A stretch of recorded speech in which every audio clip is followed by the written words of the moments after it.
This is how to successfully end a song with echo in Adobe Premiere Pro CC. If this helped, drop a like, share the video, and subscribe for more. Start building passive income skills, click the link down below. The first step is to select and highlight your audio track in the Adobe timeline. The next steps go to the top left hand screen. Underneath effects, type in the search. And simply put, click on the drop down arrow. You want to drag this on your audio track. Go to effects control, click on edit. And now we're going to change the settings from default to one of these like so.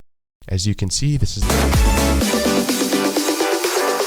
not too bad, but simply put, we're going to make this end with an echo effect in Adobe Premiere Pro CC. Go to the top left hand screen, underneath effects, type in here in the search. Click on the drop down arrow to access this and drag this on your audio track. You can even type this and you can drag this on like so.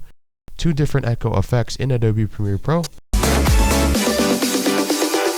But we're going to make this 10 times better.